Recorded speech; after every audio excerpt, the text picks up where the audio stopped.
2000년 4월 19일 한경직은 98세의 나이로 하나님의 부르심을 받았다. 한국 기독교가 낳은 가장 위대한 지도자이자 참된 믿음의 선배였던 한경직. 사도 바울처럼 달려갈 길을 마치고 떠나는 그의 뒷모습은 아름다웠다.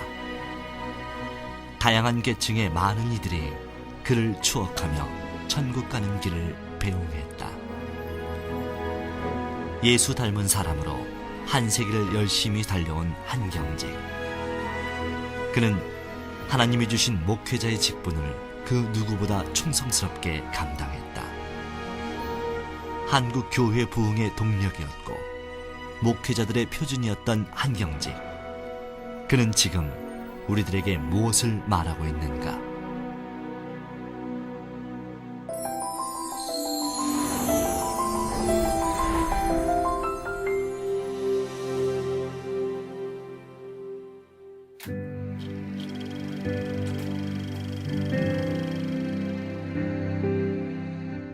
한경직은 평양에서 40km쯤 떨어진 평안남도 평원군 공동면 간리에서 태어났다.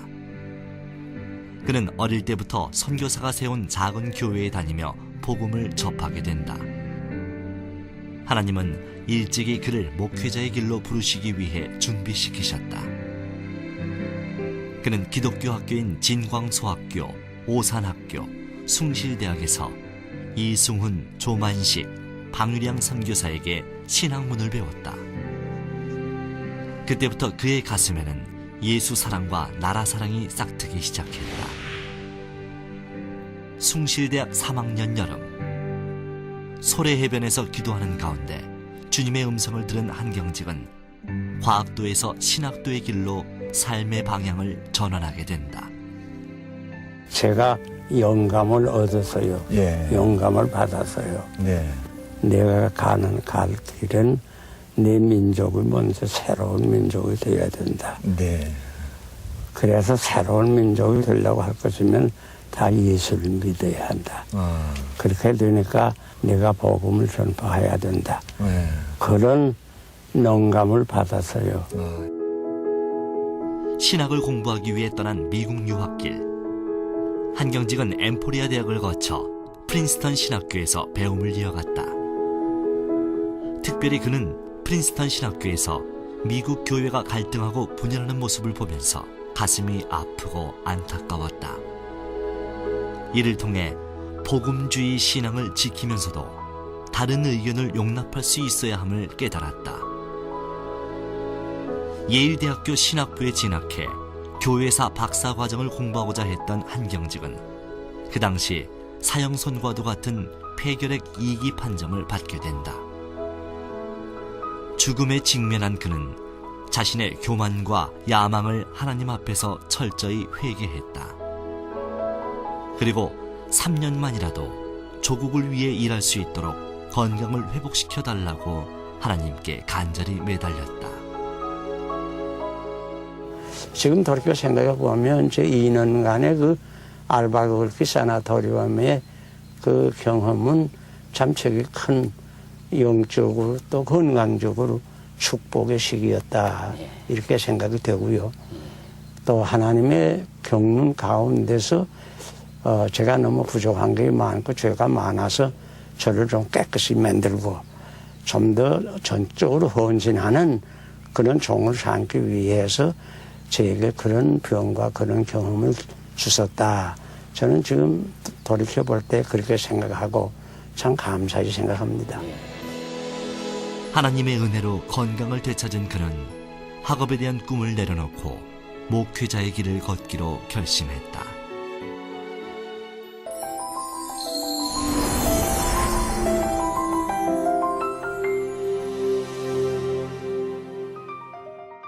한국에 돌아와 스승 조만식의 권유로 숭인상업학교에서 교편을 잡던 그는 일제의 강요로 교단에서 쫓겨나게 된다.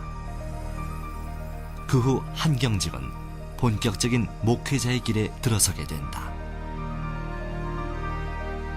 한경직은 여러 큰 교회의 청빙을 마다하고 가난하고 예배당도 없는 신의주 제2교회에서 목회를 시작했다. 할 일 많고 연약한 교회에 전도사로 부임한 그는 이듬해 목사 안수를 받았다.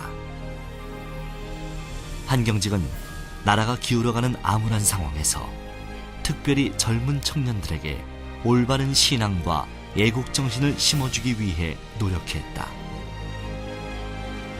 그러니까 그때부터 요새 한진희 목사님은 그 젊은들에게 가장 설교에 내용이 대단하시다. 그래서 진주 난 제1교회고 하지만 그때도 한진희 목사님 제2교회 제2교회 목사님이니까 설교할 때는 젊은들이 많이 들었어요. 그 사상적으로 그렇고 또 성서적으로 신앙적으로 잘 가르치고 그랬거든요. 한경직은 부모를 잃고 홀로 남게 된 장애아 복순이를 만나면서 신의주 일대 고아들을 위한 보린원을 설립했다. 그 후 보린원은 무위탁 노인들을 위한 양로원을 포함한 복지기관으로 발전되었다. 그는 교회 울타리를 넘어 지역 사회를 섬기고 봉사하는 일에 모범을 보였다. 신사참배를 강요하는 일제에 의해 교회에서 물러나게 된 한경직은 보린원에 머물면서 민족의 해방을 맞이했다. 해방의 기쁨은 너무나 짧았고 한경직은 공산당의 위협을 피해 월남했다. 1945년 12월 2일 그는 27명의 피난민들과 함께 서울의 영락교회의 전신인 배단위 전도교회를 세웠다. 그는 모여드는 피난민들에게 열심히 복음을 전하고 삶의 터전을 마련해 주었다. 초기 영락교회는 탈출 성도들의 만남의 장소, 피난민들의 상호 위로의 집, 신앙의 자유를 얻은 감사 기도의 집, 무너진 재단을 기필코 되찾아 수축하리라는 서원의 다락방이었다. 피난민 성도들이 자신의 모든 것을 바쳐 예배당을 건축한 지 한 달 만에 한국전쟁이 일어났다. 한경직은 어쩔 수 없이 성도들과 함께 피난길에 올라야 했다. 그러나 그에게는 전쟁의 슬픔에 잠길 여유가 없었다. 그는 전쟁의 상처로 아파하는 이들을 위해 가는 곳마다 교회를 세워 위로와 소망의 말씀을 전하고 다양한 구호 사역을 펼쳤다. 한국전쟁 이후 한경직은 참 목자로서 전쟁의 상처를 안고 피난길에서 돌아온 성도들을 위해 말씀을 전하고 섬기는 일에 최선을 다했다. 그는 영락교회를 대교회로 만들기 위해 노력하거나 수적인 성장에 집착하지 않았다. 그러나 그가 말씀과 기도로 이끈 영락교회는 한국을 대표하는 교회, 세계에서 가장 큰 장로교회로 성장해 나갔다. 하나님이 맡겨주신 양떼를 사랑하고 섬긴 참목자 한경직. 신의주 제2교회와 영락교회를 잇는 그의 목회 철학은 무엇일까? 그것은 그가 교회를 이끌어 나가면서 추구했던 3대 목표와 4대 신앙 지도 원칙에 담겨 있다. 이는 그의 목회 철학이자 평생 실천해온 신앙의 내용이었다. 한경직은 우리 민족이 당면한 시급한 문제를 죄, 무지, 가난으로 보았다. 이를 위해 전도, 교육, 봉사라는 3대 목표를 정했다. 그리하여 죄 문제를 해결하기 위해 전도에 힘썼고, 무지를 극복하기 위해 여러 학교를 세워 교육에 힘썼다. 가난을 타파하기 위해 소외된 이웃에게 지속적인 봉사의 손길을 펼쳤다. 한경직은 한국 교회와 성도들이 걸어가야 할 올바른 신앙의 길로 4대 신앙 지도 원칙을 제시했다. 그는 하나님의 말씀과 예수 그리스도, 십자가를 중심으로 하는 복음주의 신앙, 깨끗함과 거룩함을 핵심으로 하는 칼빈주의적인 청교도 신앙을 부르짖었다.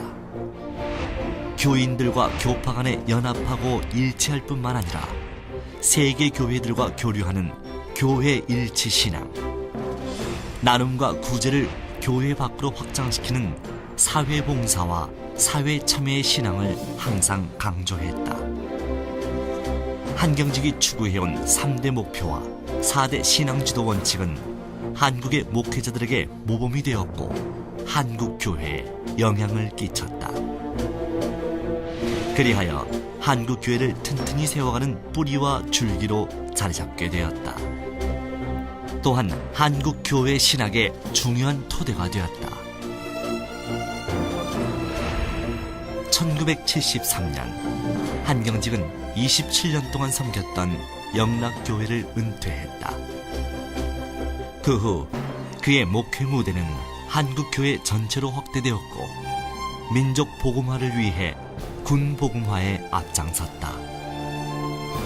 또한 한국을 넘어 아시아, 세계 곳곳에 잃어버린 영혼들을 향해 사역의 범위를 넓혀갔다.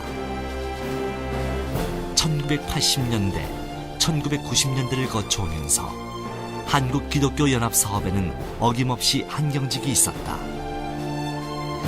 화합과 일치를 추구하는 한경직은 한국 교회가 하나 되는 것을 자신의 사명으로 여겼고 이를 위해 마지막까지 최선을 다했다.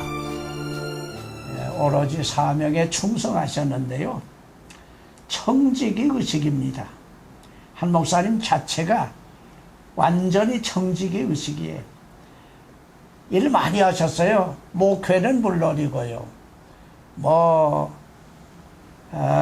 교육이라든지 사회봉사라든지 애국운동이라든지 군선교라든지 산업선교라든지 학원선교라든지 안 하신 게 없어요. 그렇게 많이 하셨는데 은퇴하셨을 때 기자들이 물었어요. 한 목사님 그렇게 많은 일을 하셨는데 소감 말씀하라 그러니까 그 한마디로 이렇게 대답을 하셨어요. 제가 한 일은 아무것도 없습니다. 그저 하나님께서 시켜주시는 일을 그저 했을 뿐인데 그건 제가 한 게 아닙니다. 하나님 하신 일을 거들었을 뿐입니다. 대답을 그렇게 하셨어요.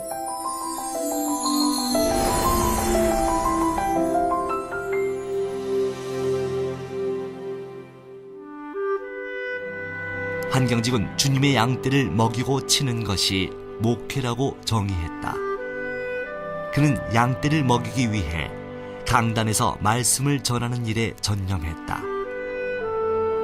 한경직은 한국 교회의 대표적인 설교가였다. 영적 감화력을 지닌 그의 설교는 영락교회 부흥의 가장 큰 요인으로 평가된다. 그는 말년에 고백하기를 하나님 말씀을 전하기 위해 자신이 존재한다고 했다. 그가 평생 전했던 설교에는 어떤 원칙이 있었을까? 한경직 목사님은 우리 한국교회 강단의 거성이셨지요. 그의 설교를 짧게 말씀드리기는 어렵지만 참 여러 특징들을 가지고 있습니다. 한 목사님의 설교의 특징을 보게 되면 한 목사님의 설교는 철저하게 목양 중심의 설교였던 것을 발견하게 됩니다. 성도들을 목양하고 하나님의 말씀대로 인도하려고 하는 그런 특징들이 가장 강하게 드러났지요. 그런데 목양 설교를 감당하심에 있어서 철저하게 복음 중심적으로 감당하셨던 복음 중심의 설교자였다. 뿐만 아니라 이런 일들을 위해서 목사님은 아주 철저하게 설교를 잘 준비하셨던 분이셨고요. 또 목사님의 설교 특징 가운데 가장 강한 강점 가운데 하나는 그의 삶과 그의 인격을 통해서 전달하셨던 설교였다는 것입니다. 한경직은 토요일마다 모든 인간관계를 뒤로 한 채 기도원에서 설교 준비에 몰두했다. 그는 언제나 이것이 내 마지막 설교라고 생각하며 말씀을 전했다. 한경직의 설교가 세계적인 설교가 될 수 있었던 이유는 무엇일까? 그것은 그의 설교가 알아듣기 쉬우면서도 듣는 이에게 감동을 주었기 때문이다. 또한 현실과 동떨어지지 않고 실생활에 적용할 수 있는 내용을 담고 있었기 때문이다. 무엇보다 한경직의 설교는 그의 삶과 일치했다. 그는 설교대로 살았다. 그는 말로만 설교한 것이 아니라 그의 삶과 인격으로 설교했다. 그의 설교는 성도들에게 힘과 위로를 주었고 새로운 삶을 결단하는 원동력이 되었다. 아마 그저 가장 큰 보람이라고 할 것은 복음을 통해서 새로운 사람이 되는 것을 볼 때 네. 아마 제일 기쁜 것 같아요. 네. 한경직은 양떼를 치는 일에도 최선을 다했다. 그는 중직자 가정보다는 어려움에 처한 약하고 소외된 성도들 가정을 먼저 찾아가 신방했다. 그리고 말씀으로 위로할 뿐만 아니라 다양한 방법으로 그들을 돕기 위해 애썼다. 무엇보다 그는 목회자로서 교회의 화평을 가장 중요하게 여겼고 평생 동안 교회의 화평을 지켜나가고자 힘썼다. 그리고 이를 위해 겸손과 온유, 오래 참음과 사랑을 실천했다. 그러니까 누구라도 뭘 하게 되면요, 주일학교 선생님 와서 누구라도 뭘 하게 되면 아이고 수고했습니다, 감사합니다. 목사님 옆에서 나오는 말씀은 교회 재직 누구를 보고라도 하게 되면 수고했습니다, 감사합니다죠. 왜 그렇게 해서? 절대로 없습니다. 40년 동안을 내가 모시고 있었기 때문에 참 하는데 40년 동안 한 번 내 얼굴 찌푸는 거 보지 못해. 당회에서도요 그렇게 장로들이 떠들고 그래도 그저 오늘 저녁에는 이마 안 오고 또 속개하자고 그렇게 아주 인자한 말로 그러니까 장로들도 다 머리 숙이지요. 목회자 한경직은 사도 바울을 본받아 자신을 그리스도의 종으로 여겼다.